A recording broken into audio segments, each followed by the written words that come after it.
অসুস্থ হয়ে হাসপাতালে ভর্তি হয়েছেন সাবেক প্রধানমন্ত্রী শেখ হাসিনা। সামাজিক যোগাযোগ মাধ্যমে তার শারীরিক অবস্থার কথা জানিয়ে সবার কাছে দোয়া চেয়েছেন। অফিসিয়াল ফেসবুক পেজ থেকে গত রাত 1টা নাগাদ হাসপাতালে ভর্তি হওয়ার খবর জানান। শেখ হাসিনাকে নিয়ে আসলে কি করেছে ভারত সরকার? তাকে কি কোনো কিছুর মুখে জিম্মি করে রেখেছে প্রতিবেশী রাষ্ট্র? চিকিৎসার অভাবে ভুগছেন শেখ হাসিনা, তবে কি বিনা চিকিৎসায় শেখ হাসিনাকে মেরে ফেলার পায়তারা করছে?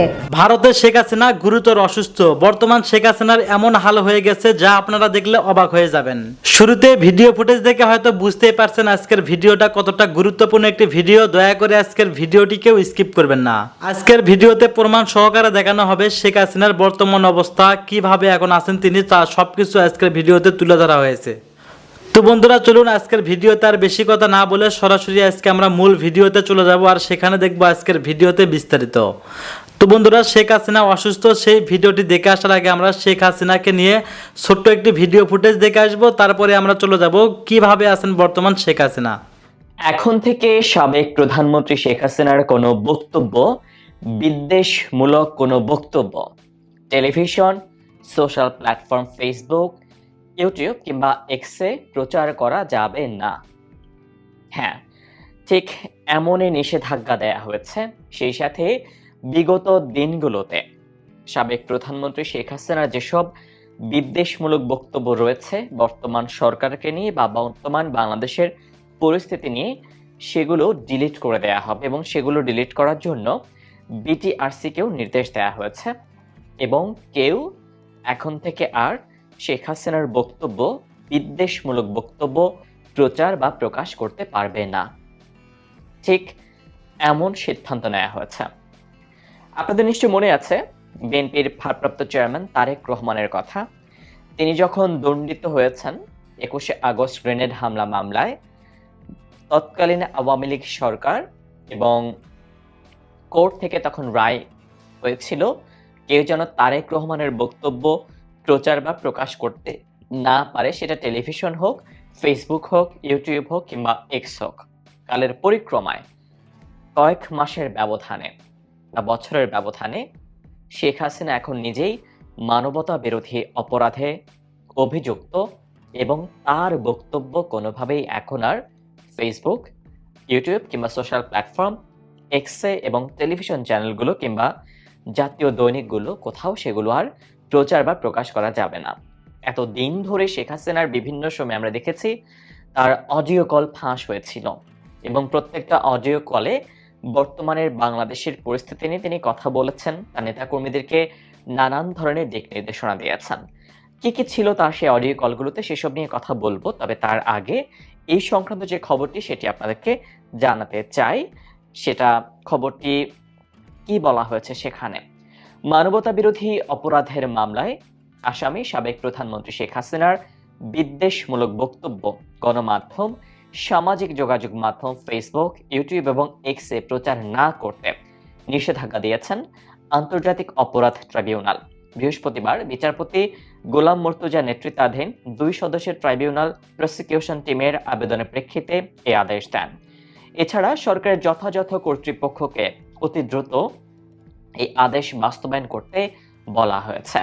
সেই সঙ্গে শেখ হাসিনা আগে যত বিদ্বেষমূলক বক্তব্য দিয়েছেন তা সব মাধ্যম থেকে সরাতে বাংলাদেশ টেলিযোগাযোগ নিয়ন্ত্রণ কমিশন বিটিআরসিকে তথ্য মন্ত্রণালয় ও আইসিটি মন্ত্রণালয়কে নির্দেশ দিয়েছেন আদালত। তার মানে শেখ হাসিনা তার সরকারের পতনের পরে বর্তমান সরকার বা বর্তমান বাংলাদেশের নানান পরিস্থিতি নিয়ে তিনি যতগুলো বক্তব্য দিয়েছেন এবং প্রত্যেকটি বক্তব্যে বর্তমান সরকার বা আদালতের চোখে বা বর্তমান বাংলাদেশের চোখে প্রত্যেকটা বক্তব্য বিদ্বেষমূলক, কারণ প্রত্যেকটা বক্তব্যতেই শেখ হাসিনা বর্তমান সরকারের নানান প্ল্যানের কড়া তিনি সমালোচনা করেছেন এবং সবকিছু যেন যেগুলো আগে আপলোড হয়েছে ফেসবুকে, ইউটিউবে বা এক্সে সেগুলো যেন ডিলিট করে দেওয়া হয়, সেটার জন্য বিটিআরসি তথ্য মন্ত্রণালয় এবং আইসিটি মন্ত্রণালয়কে আদালত নির্দেশ দিয়েছেন। তো আপনারা যারা সোশ্যাল প্ল্যাটফর্মে, আপনারা যারা কন্টেন্ট ক্রিয়েটর বা আপনারা যারা খবর প্রচার করে থাকেন, ইউটিউবে হোক সেটা ফেসবুকে হোক, এই মুহূর্তে শেখ হাসিনার এই বক্তব্যগুলো যদি আপনারা আপলোড করে থাকেন বা তার আগে যদি করে থাকেন, সেগুলো আমি বলবো আপনারা হয়তো বা ডিলিট করে দিন, না হলে আপনাদের ইউটিউব চ্যানেল বা ফেসবুক অ্যাকাউন্টে বা ফেসবুক পেজে আপনারও নানান সমস্যার মুখোমুখি হবেন। সেটা হেট স্পিচ ধরতে পারে এবং প্রত্যেকটা প্রতিষ্ঠান তাদের যেমন ফেসবুক যদি হয়, তারা বাংলাদেশের আইন অনুযায়ী তারা বাংলাদেশে তাদের কার্যক্রম পরিচালনা করে থাকে।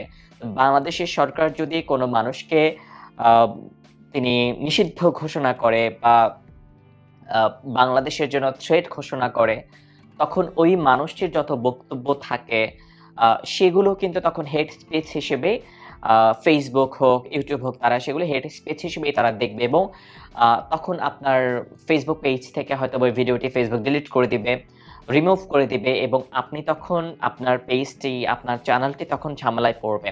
আমি যদি আমার ব্যক্তিগত অভিজ্ঞতার কথা বলি, আম আমি জানি না এই নামটি নিলে এখন আবার ঝামেলায় পড়বো কিনা YouTube চ্যানেলে। কারণ অনেকগুলো নাম বা তালিকা হয়তোবা দেয়া থাকে যেটি সোশ্যাল প্ল্যাটফর্মের অথরিটির কাছে, সেটা YouTube হোক, Facebook হোক, তাদের কাছে হয়তোবা নামগুলো দেয়া থাকে যে এই নামের কোনো কনটেন্ট যেন আপলোড করা না হয়। আমাদের একজন হেফাজত ইসলামের নেতা, আমি তার নামটা না বলি কারণ নামটা এখনো রয়েছে কিনা সে ব্যাপারে আমি নিশ্চিত নই। আম তাকে মুক্তির দাবিতে আন্দোলন হয়েছিল, বিক্ষোভ হয়েছিল বায়তুল মোকাররমে গেইটে। কোনো এক শুক্রবার ফেব্রুয়ারির মেবি ২৩ তারিখে এই বছরের, আমি জানি না শুক্রবার কিনা, বা সেই সময় আপলোড হয়েছিল আমার ফেসবুক পেজ ফয়সাল মোর্শেদ থেকে। তারপর সেই কনটেন্টটি আপলোড হয়েছিল, সেখানে টাইটেলে ওই হেফাজত ইসলামের ওই নেতা, তার নামটি ছিল, আমি নামটি নিচ্ছি না, যিনি কারাবন্দী ছিলেন, যিনি কারামুক্ত হয়েছেন এবং একটি হোটেল রুম থেকে তাকে আটক করা হয়েছিল। আপনারা নিশ্চয়ই তার নামটা এখন বুঝতে পারছেন। তো তাকে মুক্তির দাবিতে বায়তুল মোকাররমে বিক্ষোভ কর্মসূচি পালন হেফাজত ইসলামের। ওই যে তাকে যে জায়গাটা আমি নামটি বলছি না, সেখানে তার নাম ছিল এবং এটাকে ফেসবুক ডিটেক্ট করেছে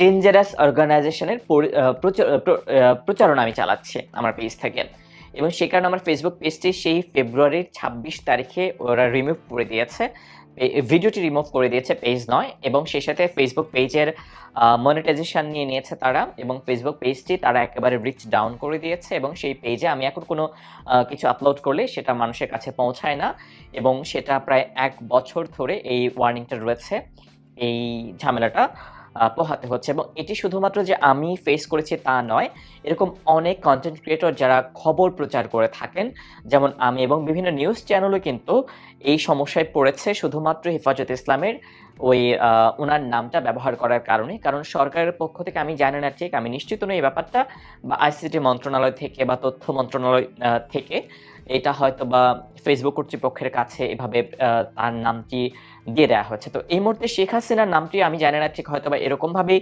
দেয়া হতে পারে এবং শেখ হাসিনার কোনো বক্তব্য যদি থাকে, আমি শিওর নই, হয়তোবা আপনাদের পেজটা বা আপনাদের ইউটিউব চ্যানেল হয়তো সমস্যায় পড়তে পারে যদি তার কোনো বক্তব্য আপনারা ডিরেক্টলি প্রচার করেন। আমি ঠিক জানি না, এটা হতেও পারে। তো আপনারা যারা কন্টেন্ট ক্রিয়েটর বা আপনারা যারা ভিডিও মেক করেন, আপনারা যারা খবর প্রচার করেন, আপনারা নিজেদের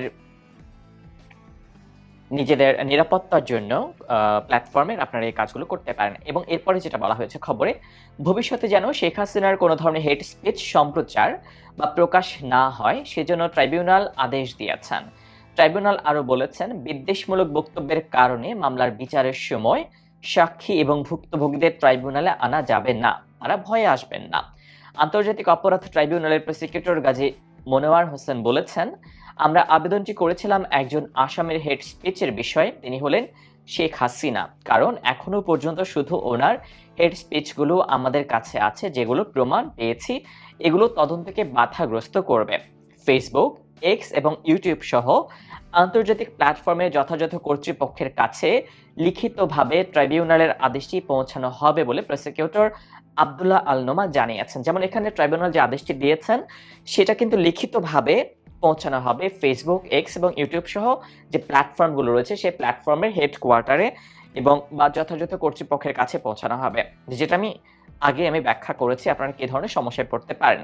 এর আগে সকালে এই আবেদন করা হয়েছে বলে জানান আন্তর্জাতিক অপরাধ ট্রাইব্যুনালের প্রসিকিউটর আব্দুল্লাহ আল নোমান। প্রসিকিউশনের পক্ষে সংশ্লিষ্ট শাখায় এই আবেদন করা হয়। গত কয়েকদিন ধরে সামাজিক যোগাযোগ মাধ্যমে অন্তর্বর্তী সরকারকে নিয়ে নানান কটূক্তি করেছেন ভারতে অবস্থানরত শেখ হাসিনা, যা বিভিন্নভাবে সামাজিক যোগাযোগ মাধ্যমে ছড়িয়ে পড়ে। প্রসিকিউশন বলছে, যে সমস্ত হেট স্পিচ দিচ্ছেন সরকার তা বন্ধে এই আবেদন করেছে। এবং শেখ হাসিনার গত বেশ কয়েকটি যেমন গতকাল রাতেও আমি তার ১ ঘন্টার মতো একটি বক্তৃতা আমি শুনছিলাম, যেটাতে নিউ ইয়র্কে একটি সম্মেলন হয়েছে আওয়ামী লীগের সেখানকার যারা স্থানীয় নেতাকর্মী রয়েছেন, তাদের সেখানে বক্তব্যে তিনি অডিও কলে তিনি কথা বলছিলেন WhatsApp, এবং সেখানে আমরা শুনেছি তিনি বর্তমান সরকারের নেয়া নানান পদক্ষেপের কড়া সমালোচনা করছেন। তার সরকারের সময় জনকল্যাণমুখী যেসব পদক্ষেপ ছিল, বয়স্ক ভাতা, বিধবা ভাতা থেকে শুরু করে নানান ভাতা বর্তমান সরকার বন্ধ করে দিয়েছে। তিনি সেটার কড়া সমালোচনা করেছেন এবং তার দলের নেতাকর্মীদের উপর হামলা, মামলা, নির্যাতনের ঘটনার কড়া সমালোচনা করেছেন এবং তার নামে যে মামলাগুলো দেয়া হয়েছে সেগুলো মিথ্যা মামলা, তিনি সেটা বলছেন। তিনি আবু সাইদের মৃত্যুর ঘটনা নিয়ে তিনি প্রশ্ন তুলেছেন। আবু সাইদকে কেন হাসপাতালে দেরিতে পৌঁছানো হলো সেটা নিয়ে তিনি প্রশ্ন তুলেছেন এবং তিনি নানান বিষয় নিয়ে কথা বলেছেন। এবং এই ব্যাপারগুলো যেন বন্ধ করা হয় সেজন্য বর্তমান সরকার এই পদক্ষেপ নিয়েছে। এবং শুরুতে আমি বিএনপি ভারপ্রাপ্ত চেয়ারম্যান তারেক রহমানের কথা বলছিলাম, তিনিও কিন্তু একই ধরনের নির্দেশনার মুখোমুখি হয়েছিলেন সাবেক শেখ হাসিনা সরকারের সময়ে। কালের পরিক্রমায় তারেক রহমানের বক্তব্য এখন সব গণমাধ্যম প্রচার করছে। তারেক রহমান ২১শে আগস্ট যে গ্রেনেড হামলার ঘটনা ঘটেছে সেখান থেকে তিনি খালাস পেয়েছেন এবং তারেক রহমান খুব শীঘ্রই হয়তো বাংলাদেশে ফিরবেন এবং বিএনপি মহাসচিব মির্জা ফখরুল ইসলাম আলমগীর তিনি লন্ডনে রয়েছেন এবং হয়তোবা খুব শীঘ্রই তারেক রহমান বাংলাদেশে ফিরবেন। সময় কত দ্রুত বদলে গেছে, ভবিষ্যতে কি হবে জানি না, তবে বর্তমান পরিস্থিতি নিয়ে আপনাদের প্রতিক্রিয়া জানতে চাই কমেন্টস বক্সে। কোথা থেকে দেখলেন খবরটি সেটি জানাতে ভুলবেন না। অনেক ধন্যবাদ দেখার জন্য। আল্লাহ হাফেজ। আসসালামু আলাইকুম। আসসালামু আলাইকুম রহমতুল্লাহি ওবরকাতুহু। সম্মানিত দর্শক, 2024 সনের আগস্ট মাসের 5 তারিখ একটি ঐতিহাসিক মহাসন্ধিক্ষণ। এই দিনে কি হয়েছিল ঢাকায়, কি ঘটেছিল সেদিন প্রধানমন্ত্রীর যে সরকারি বাসভবন গণভবনে, তারপর ক্যান্টনমেন্টে কি হলো, আবার রাষ্ট্রপতির যে বাসভবন গণভবন সেখানে কি হয়েছিল, ক্ষমতায় যাওয়া এবং ক্ষমতা হারানো, এগুলো নিয়ে এখন এই মুহূর্তে যে কাদা ছোড়াছুড়ি হচ্ছে তাতে এমন সব বিশ্রী বিষয়গুলো বের হয়ে আসছে, যার ফলে কি হলো, আগামীতে এই আন্দোলনের অনেক নায়ক মহানায়ক তারা রীতিমতো ভিলেনে পরিণত হয়ে যাবেন। যারা নিজেদের জীবন বাজি রেখে আমাদের জন্য কাজ করেছেন তারা অনেকেই বিচারের সম্মুখীন হওয়ার যে ভয় এবং আতঙ্কের মধ্যে পড়ে যাবেন। এরপর একটা বিবর্তন, ভীষণ রকম একটা বিবর্তন তৈরি হবে এবং সেই বিবর্তনে আগামী বহু দিন কোনো মানুষ দেশের জন্য, তারপরে জাতির জন্য সাহসী হয়ে কোনো অবস্থাতেই রাজপথে নামার কোনো উৎসাহ এবং উদ্দীপনা তারা দেখাবেন না। এর কারণ হলো যে আমাদের দেশে যা হয়, খায় দায় চিকন আলী, মোটা হয় রমজান। আমাদের দেশে বেশিরভাগ মানুষ যারা কাজ করে তারা কথা বলে কম, এবং যারা মানুষের উপকার করে তারা বেশি দুর্ভোগ দুর্দশার মধ্যে পড়ে, আর যারা কিছুই করে না তারা শুধুই মাত্র নিরাপদ দূরত্বে বসে সমালোচনা করে, গালাগাল করে আর অন্যের ত্রুটি ধরে। কবিতা, গল্প, উপন্যাস সবাই তো লিখতে পারেন না, কিন্তু সমালোচনা করতে পারেন সবাই। এটা কোনো একটা কবিতা হলো, এটা একটা গল্প হলো, উনি যা লিখেছেন এখানে বাংলা ব্যঞ্জন বর্ণের এই সন্ধি বিচ্ছেদ ঠিকমতো হয়নি, এরকম অকথ্য সমালোচনা সারা দুনিয়াতে হয়, বাংলা এবং অন্যান্য ভাষাতে। এবং সমালোচকদের কারণে, কেবলমাত্র সমালোচকদের কারণে পৃথিবীর অনেক বড় নামকরা জ্ঞানী, গুণী, দার্শনিক অনেকে আত্মহত্যা পর্যন্ত করেছেন, সুইসাইড করেছেন। তো কাজেই সমালোচনা কিন্তু এত যেনতেন ব্যাপার নয়। মানুষের মুখের ভাষা এতটা খারাপ এবং এটা যে যুদ্ধ তৈরি করতে পারে তার একটা উদাহরণ আমরা দেখেছি ভারত এবং চীনের সীমান্তে। তো সেখানে মাইক লাগিয়ে চীন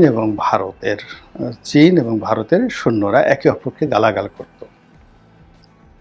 তো চীনা ভাষায় আপনি দেখেন ভারতের গালাগালি তো হিন্দি ভাষার গালাগালি, আর চীনা ভাষায় চুঁচা করে যে গালাগালি, এগুলো শুনলেও আপনার মেজাজ গরম হয়ে যাবে ভারতীয়দের। তো এরকম গালাগালি করতে করতে করতে করতে দেখা গেল যে ভারতের যারা সেনাবাহিনীর যারা লোকজন, তারা মেজাজ হারিয়ে ফেলল এবং ওখানে তারা খালি হাতে ছিল, অস্ত্র ছিল না, এবং তারা উত্তেজিত হয়ে ভারতের সেনাবাহিনী সেই চীনের সেনাবাহিনীর উপর আক্রমণ চালালো। আর চীনের সেনাবাহিনী তো এর জন্য প্রস্তুত হয়েছিল।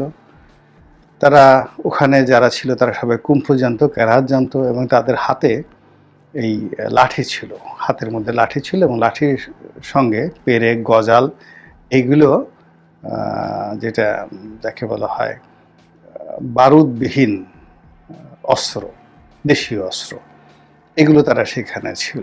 এবং এইগুলো করে তারা প্রায় 800 ভারতীয় সৈন্যকে তারা আহত করে এবং মোর দ্যান 200 সৈন্যকে তারা আটক করে ফেলে। তো এই যে এই কাজটি করার জন্য তাদের গুলি ছুড়তে হয় না, কোনো কিছু করতে হয় না, এই কাজটি করেছে তারা গালাগালি করে, কেবলমাত্র গালাগালি করে। আবার আরেকবার একটা যুদ্ধ বেঁধে গেল উত্তর কোরিয়া এবং দক্ষিণ কোরিয়ার মধ্যে। তো নদীর এপারে উত্তর কোরিয়া, ওপারে দক্ষিণ কোরিয়া। তো উত্তর কোরিয়ার যারা লোকজন তারা মাইক লাগিয়ে দক্ষিণ কোরিয়ার দিকে মাইক করে এমন অকথ্য ভাষায়, বিশ্রী ভাষায় গালাগাল শুরু করলো যে দক্ষিণ কোরিয়ার সৈন্যরা আর সহ্য করতে না পেরে গোলাগুলি শুরু করে দিল। এবং ওই সময়টাতে আরেকটু হলে আমেরিকার সৈন্যরা ওখানে জড়িয়ে পড়তো। এই হলো মানুষের গালাগালির যে ক্ষমতা। এবং আল্লাহ রাব্বুল আলামিন মানুষকে যে শক্তি দিয়েছেন, পৃথিবী তৈরি করেছেন সাউন্ড দিয়ে। সাউন্ড তৈরি হয়েছে সাউন্ড দিয়ে, বিগ ব্যাং দিয়ে তৈরি হয়েছে। আবার এই পৃথিবী ধ্বংস হবে বিগ ব্যাং দিয়ে। এই যে আমরা সাউন্ড দেই, এটিকে বলা হয় কালাম, কথা বলার যে শক্তি, কালাম। তো এই শক্তিটিকে আমরা কে কীভাবে ব্যবহার করব, সেটার উপর কিন্তু নিজের দেশ, জাতির, সমাজের, পরিবারের অনেক কিছু নির্ভর করে। এখন এই যে 5ই আগস্ট নিয়ে শব্দবোমা ছাড়া হচ্ছে এবং নানা রকম কনফিউশন তৈরি করা হচ্ছে, বিভিন্ন রকম প্রশ্ন তৈরি করা হচ্ছে। 5 তারিখে কারা পুলিশ মেরেছে, কারা থানায় আগুন দিয়েছে 5 তারিখের আগে এবং পরে, এগুলো নিয়ে এখন এত বিতর্ক তৈরি করা হচ্ছে যে অনেক ভালো মানুষ যারা মানে মূলত আন্দোলনের নামেও নাই, আন্দোলনের পক্ষে গত 10 বছরে কখনো কোনো কথা বলেন নাই, তাদের রাজনৈতিক পদ পদবি আছে, এবং যারা প্রতি মুহূর্তে শেখ হাসিনার ভয়ে মরে যেতে চাইতো, কিন্তু মরে যাওয়ার জন্য তো সাহস লাগে। আপনি বিষ খাবেন, তাতেও সাহস লাগবে, গলায় দড়ি দিবেন, তাও সাহস লাগবে, আর বিল্ডিংয়ের উপর থেকে লাফ দিয়ে যদি মরতে যান তাহলে তো কথাই নাই, প্রচণ্ড সাহসী হতে হবে। তো এই সাহসের অভাবে এরকম অসংখ্য লোক ছিল যারা আত্মহত্যা করতে পারে নাই আওয়ামী লীগের জুলুমের প্রতিবাদ জানাতে জন্য, ফলে তারা পালিয়েছিল, তারা নীরব ছিল। তো সেই মানুষগুলো যাদেরকে আপনি কাপুরুষ বললেও কাপুরুষের ইজ্জতে লাগবে, তো এই সকল পলাতক লোকগুলো 5 তারিখের পরে হঠাৎ করে এসে দৃশ্যপটে আমি সব করেছি, আমি এটা করেছি, আমি ওটা করেছি, আমি এটার মাস্টার মাইন্ড, আমি এই কাজ করেছি, আমার কথা মতো আন্দোলনে এটা হয়েছে। তো এগুলো বলার ফলে কি হলো, অনেকগুলো মানুষ, থানা, পুলিশ, প্রশাসন থেকে শুরু করে গোয়েন্দা সংস্থা, দেশি বিদেশি বিভিন্ন এজেন্সির খাতায় তাদের নাম লেখা হয়ে গেছে। তো তারা যখন বলেছে তখন তো বুঝতে পারেনি, কিন্তু এখন যখন এগুলো নিয়ে আলোচনা হচ্ছে যে আগামীতে এই যে 400 থানা পোড়ানো হলো, 8 থেকে 10 হাজার অস্ত্র লুট হলো, যেগুলো এখন উদ্ধার হয়নি, এসএসএফের অস্ত্রগুলো এখনও উদ্ধার হয়নি। তো কাজেই এই যে যারা নিজেদেরকে মাস্টার মাইন্ড দাবি করেছেন, বলেছেন আমি এটা করেছি, ওটা করেছি, এটা করেছি, এখন তাদের সবার ঘরে রীতিমতো কেয়ামত শুরু হয়ে গেছে, খাওয়া দাওয়া বন্ধ হয়ে গেছে, মুখ কালো হয়ে গেছে। এই গেল একটা বাহ্যিক। দ্বিতীয়ত, এই সরকার যদি সফল হতো তাহলে এক ধরনের সমীকরণ হতো, কিন্তু এই সরকার এখন একেবারে ব্যর্থতার চূড়ান্ত পর্যায়ে পৌঁছে গিয়েছে। এখন তারা এই ব্যর্থ হয়ে কি পরিণতি ভোগ করে, সরকারের পরিণতি ভোগ করে অ্যাজ এ হোল, আর ইন পার্সন তারা কি পরিণতি ভোগ করে সেটা এখন আমরা উই আর ওয়েটিং। কিন্তু আলটিমেটলি এখান থেকে ঘুরে দাঁড়ানো সম্ভব না। কিন্তু এরই মধ্যে দেখা গেল সরকারের কিছু কর্তা ব্যক্তি, কিছু রাজনৈতিক ব্যক্তিবর্গ, তাদেরকে নিয়ে নানা রকম প্রশ্ন তৈরি হচ্ছে। যেমন 5 তারিখে আসিফ নজরুল সাহেব কি করেছেন, জামাতের আমির কি করেছেন, জুনায়েদ সাকি কি করেছেন, অন্যান্য রাজনৈতিক নেতৃবৃন্দ কি করেছেন, তারা কি করে ক্যান্টনমেন্টে গেলেন। কেননা যখন সারা দেশ তখন উত্তাল, সবাই যে যার মতো করে পলাতক, ছাত্ররা রাজপথে জীবন দানের জন্য দাঁড়িয়ে আছে। তো সেই সময় মানে কিছু লোক, 20-25-30 জন লোক, যারা সবসময় মানে পলানোর ক্ষেত্রে তাদের একটা রেকর্ড আছে, জেলখানার ক্ষেত্রে রেকর্ড আছে, এবং তাদের সব রেকর্ড আছে, যারা এই ক্যান্টনমেন্টে গিয়েছিলেন হাতে গোনা 2-1 জন ছাড়া তারা গত 15-20 বছরে শেখ হাসিনার বিরুদ্ধে একটা ট্রু শব্দ করেননি। বরং শেখ হাসিনাকে আম্মা ডেকেছেন, পীরমা ডেকেছেন, অলিয়াল্লাহ ডেকেছেন, কওমি জননী ডেকেছেন।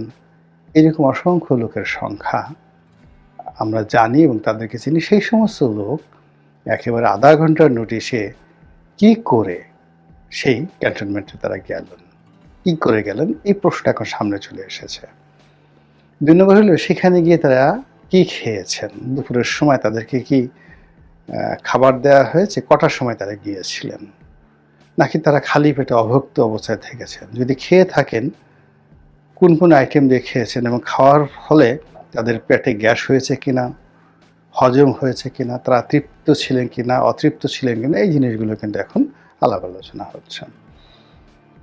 এর বাইরে ওখানে যে সিদ্ধান্তগুলো, কি কি সিদ্ধান্ত হয়েছে, তারা কি ওখানে গেছেন শেখ হাসিনা রেজিমকে প্রলম্বিত করার জন্য, শেখ হাসিনাকে ক্ষমতায় রেখে একটি জরুরি অবস্থা জারি করা হবে সেজন্য, নাকি শেখ হাসিনার পতন হয়ে গেছে, শেখ হাসিনার পতন হয়ে গেছে এই কথা জেনে বুঝে তারা ওখানে গেছেন একটা প্রি প্ল্যান করে একটা শেখ হাসিনা পরবর্তী একটা সরকার গঠন করার জন্য। এগুলো নিয়ে আলোচনা শুরু হয়েছে এবং আগামীতে এগুলো মারাত্মক একটা পরিণতি বয়ে নিয়ে আসবে। আবার বলছি,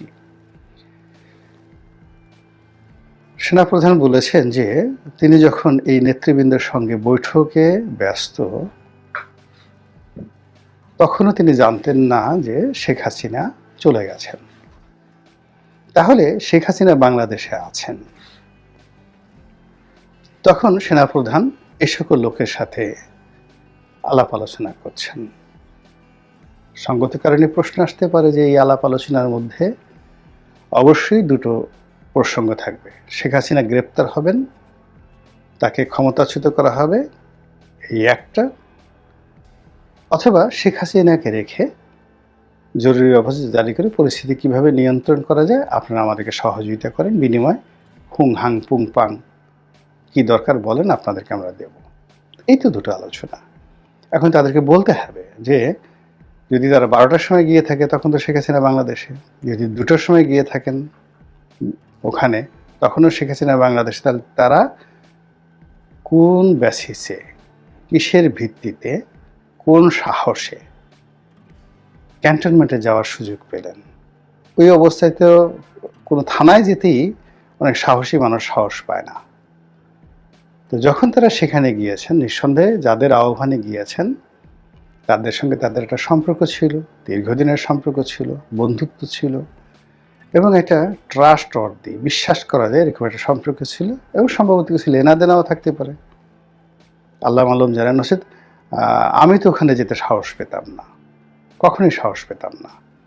এখন যারা ওখানে গিয়েছেন বাস্তব জীবনে, যদি ধরেন প্র্যাকটিক্যালি লাস্ট 20 ইয়ার্স যদি আমার ব্যক্তিগত জীবন ধরেন, আমি খুব সাধারণ মানুষ। 2001 সন থেকে আমি আজ পর্যন্ত 25 বছর যাবৎ সরাসরি সংসদ সদস্য পদের জন্য লড়াই করছি, সংসদ সদস্য হয়েছি, আর ওই পর্যায়ে আমি ফাইট করে যাচ্ছি। তো কাজেই আমার সাহস, আমার কানেক্টিভিটি, এগুলোর সাথে যদি আপনি তুলনা করেন, ওখানে যারা গেছেন কেউ আমার পর্যায়ের নন। একেবারে বাংলা কথা, কেউ আমার পর্যায়ের নন। 2 নম্বর হলো, আমার যে কানেক্টিভিটি আছে ক্যান্টনমেন্টের বাইরে, বিজনেস কমিউনিটিতে, কিংবা পুরুষের সবচেয়ে বড় ব্যাকবোন থাকে তার অর্থনৈতিক সক্ষমতার উপর। পুরুষের টাকা থাকলে তার অনেক সমস্যা দূর হয়ে যায়। হালালভাবে উপার্জন করে টাকার মালিক ওখানে যারা গিয়েছেন, আপনি গিয়ে দেখেন, আমি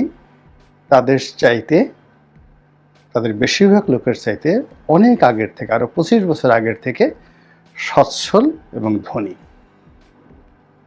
তারপর শিক্ষা দীক্ষার কথা বাদ দিলাম, পদ পদবীর কথা বাদ দিলাম, এগুলো সবই বাদ দিলাম। তা আমি বলছি যে আমাকে যদি ওই মুহূর্তে প্রশ্ন করা হতো, বলা হতো, গাড়ি পাঠানো হতো, আমি ক্যান্টনমেন্টে যেতে সাহস পেতাম না। আমি বলতাম যে ওকে, আপনার কথাবার্তা বলতে ইচ্ছে করে আমার অফিসে আসেন, অথবা অ্যাটলিস্ট শেরাটনে বসেন, সোনারগাঁয়ে বসেন, বাইরে কোনো পাবলিক প্লেসে বসেন, নট ইন ক্যান্টনমেন্ট। আমি তখনই ক্যান্টনমেন্টে যেতাম যখন ক্যান্টনমেন্টের যারা আমাকে ডেকেছে তাদের সঙ্গে আমার ওই ধরনের একটি সম্পর্ক থাকতো, অথবা আমাকে জোর করে তুলে নিয়ে যাওয়া হতো, উঠিয়ে নিয়ে যাওয়া হতো, যেখানে আমার কোনো অপশন থাকতো না। তো সেখানে তারা যে ওখানে গেলেন, এই কেন গেলেন, কিভাবে গেলেন, এগুলো নিয়ে কিন্তু এখন বিতর্ক হচ্ছে। এবং যে সকল কথাবার্তা আন্দাজে হোক, মিথ্যা হোক, যা কিছু হোক, এগুলো কিন্তু সবই পিলে চমকানো। তারপরে আবার ক্যান্টনমেন্টের পর্ব সারার পরে আবার যখন সবাই মিলে বঙ্গভবনে গেলেন, সেখানে গিয়ে আলাপ আলোচনা করলেন, রাষ্ট্রপতির সাথে কথাবার্তা বললেন, সব কিছুর মধ্যেই বলতে গেলে কেঁচো খুঁড়তে গিয়ে সাপ নয়, একেবারে ডাইনোসর বের হয়ে আসছে। এবং সেই ডাইনোসরের কারণে কি হচ্ছে, আমাদের যে আজকের যে দুর্ভোগ এবং দুর্দশা, যা কিছু হয়েছে, আমরা এখন পয়েন্ট অফ নো রিটার্নে চলে গেছি। আমি একটা জিনিস বলি, সবসময় বলেছি যে যদি এই বাংলাদেশকে দাঁড় করাতে হয়, তাহলে 1971 সনে যারা অপকর্ম করেছেন তাদের সবাইকে শাস্তি দিতে হবে এবং সরি বলতে হবে, নতুন একটা রাজাকার মুক্ত দেশ লাগবে। বিএনপি তাদের শাসন আমলে, বিশেষ করে 2001 থেকে 6 পর্যন্ত যে অন্যায়গুলো করেছে, প্রত্যেকটা অন্যায়ের শাস্তি হতে হবে। এবং তাদের জমানাতে যে সকল অপরাধগুলো সংঘটিত হয়েছে, গ্রেনেড হামলা সহ, হাওয়া ভবন, খাম্বা, মাম্বা, যা কিছু হয়েছে, এবং ওই সময় যে সকল অর্থদানব তৈরি হয়েছে, এইগুলো যদি বিএনপি তাড়াতে না পারে তার দল থেকে, এবং বিএনপি এই কাজগুলোর জন্য যদি সরি বলতে না পারে, বিএনপির ক্ষমতায় আসা অসম্ভব বিষয়। আর অসম্ভব যদি কখনো সম্ভব হয়, টিকে থাকাটা কোনো মতে সম্ভব হবে না, 6 মাসও টিকতে পারবে না। একইভাবে আওয়ামী লীগ সেই 2014 সনে, 2018, 2024 সনে যে গুরুত্বপূর্ণ ধ্বংস করেছে দেশের যাকে বলা হয় নির্বাচন ব্যবস্থাকে, তার সঙ্গে সঙ্গে অর্থ ব্যবস্থাতে এস আলম থেকে শুরু করে যেসব অর্থদানব তৈরি করেছে, তাদের অনেক মন্ত্রী এমপি যে দুর্নীতি করেছে, এগুলো সব সুরাহা করতে হবে, কড়ায় গন্ডা এগুলোর হিসাব দিতে হবে। 75-এ কিন্তু এই ধরনের অভিযোগ ছিল না, তখন রাজনৈতিক ক্রাইম হয়েছে, খুন হয়েছে, জখম হয়েছে, সেরা শিখদেরকে মারা হয়েছে, তারপর 4র্থ সংশোধনী হয়েছে, দুর্ভিক্ষ হয়েছে, কিন্তু এই যাত্রায় যা হয়েছে ওটা কিন্তু হয়নি। ফলে এগুলো প্রতিবিধান না করে রাজনীতিতে ফিরে আসা যাবে না, এবং এই কুকর্মের যাকে বলা হয় প্রতিফল তাদের ভোগ করতে হবে, যেভাবে বিএনপি গত 20 বছর যাবৎ করছে।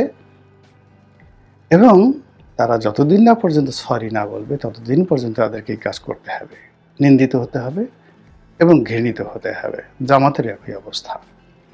তো সেই কারণে কি হচ্ছে, এই যে 5 তারিখে যারা যারা এই ঘটনার সাথে জড়িত, ক্ষমতার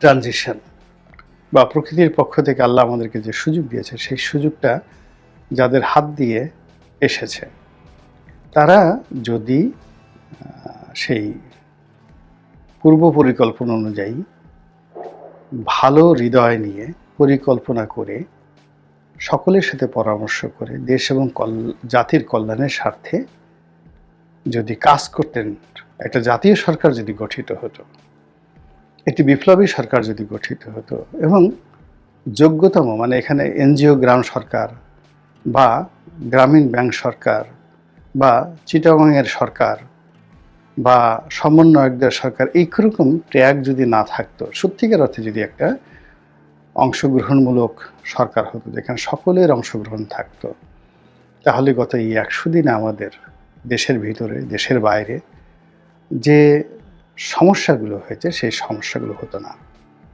এখন আওয়ামী লীগ জমানাতে যে সমস্যাগুলো ছিল সেগুলো তো আছেই, তার সঙ্গে গত 100 দিনে যে সমস্যা তৈরি হয়েছে, এর ফলে কি হলো, এখন যারা সরকারের সঙ্গে আছেন তারা তো বিপদগ্রস্ত হবেনই, তার সঙ্গে সঙ্গে পুরো জাতিকে বিপদের মধ্যে ঠেলে দিয়েছে।